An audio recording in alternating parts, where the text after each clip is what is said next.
Good morning. This is John from the Springs Mennonite Church, and I'm here to begin another week with you. In fact, I'm going to begin a whole new month of October. I tell you, time is flying by, and before you know it, it's going to be Thanksgiving, it's going to be Christmas, and around here, it's going to be snowing. Now, that's something to maybe look forward to. Kind of at my age, though, I'm not excited about all that white stuff. But I want to start something different this week. I want to talk about things that God says.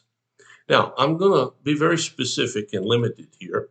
I'm going to talk about what God says in the prophet Zephaniah's writings.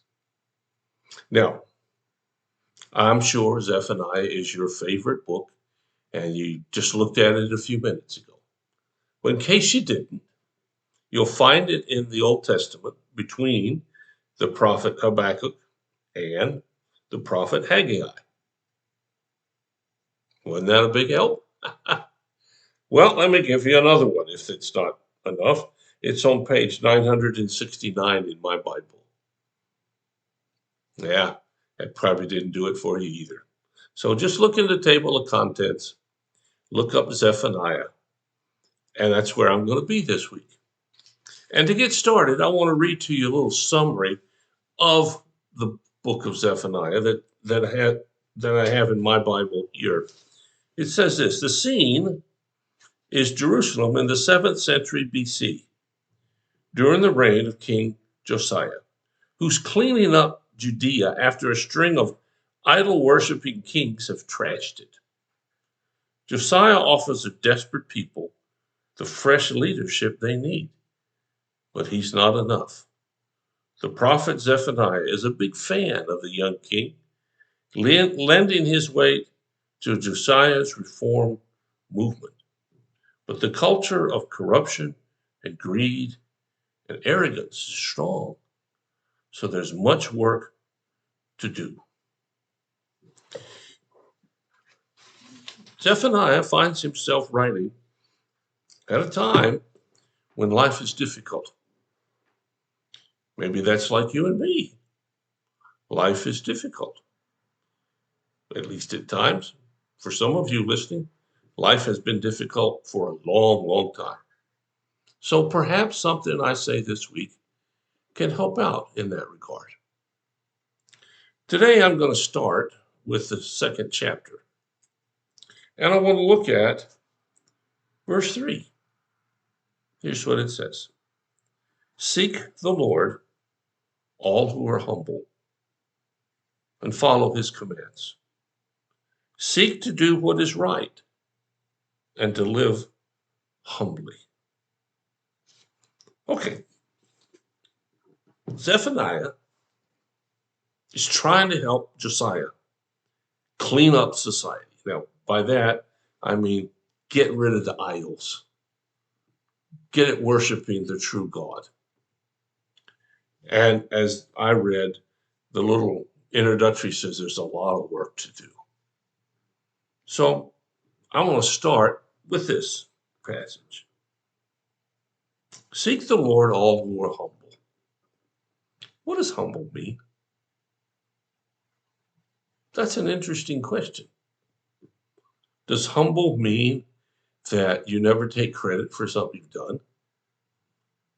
Does humble mean that you put yourself down so you won't look arrogant? You know, a lot of people think humble would be like if they're asked to do something and they respond, well, I don't think I can do that, but I'll try if you don't have anybody better. That's goofy. I'm sorry. It's just goofy. Instead, what would be humble would be to say, well, I'll try and I'll do my best. That's a recognition that I'm only capable of so much. Being humble is not putting yourself down and somehow saying that you're not any good. And I know some people who have been told that their whole lives, and Unfortunately, when they get to be adults, they believe it. So Zephaniah is saying here, seek the Lord, all who are humble. And he defines humility in the next part of his words. He says, who are humble and follow his commands. To be humble is to do what God says. It's really pretty simple. If God says joyfully engage in work, then do it joyfully. Don't worry about what people think about you. If God says to show compassion and nobody else is, don't worry about what somebody might think about you. Don't join the crowd who isn't following God. That's not humility. That's something else. And we'll save those words for later. But he goes on to say, seek to do what is right. You know, most of us really do know what is right versus isn't right. We know that being kind to people is the right thing to do. We know that pounding on people to get our way is not the right thing to do. We know that speaking up when someone is being bullied is not the right thing to do, even if it costs us something. Zephaniah says, seek the Lord, all who are humble, and follow his commands, and seek to do what is right. So, the question comes up immediately. Are you seeking to do what is right? Or are you seeking something else? Are you seeking to get your way? Or are you seeking to enable others to get a fair chance? You know, it doesn't take a lot of thinking to realize what we have to do. The hard part is doing it. And being humble means I'm doing the right thing. It's not this false humility that says I'm not capable of stuff. You are really gifted in many, many ways. Maybe your gift is baking pies.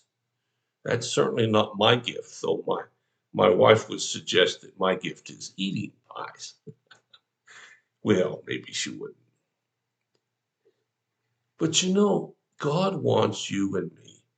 This is what he says right here, to live humbly, to be humble, to do what is right, not when it's convenient, but even when it's not convenient.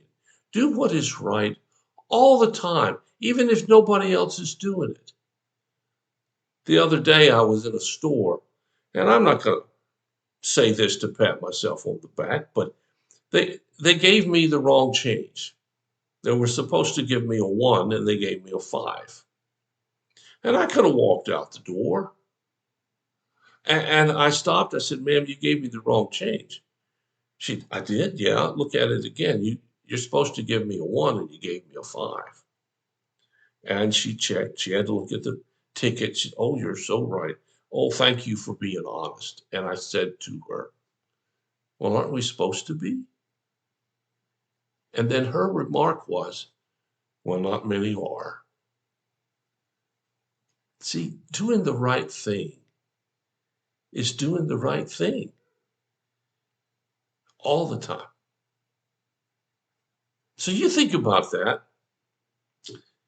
I'm going to be back tomorrow with another thought, another idea from Zephaniah. I hope you'll be here to listen.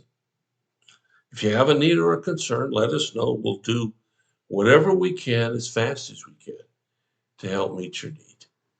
Thanks for listening. God bless you. I'll be back tomorrow.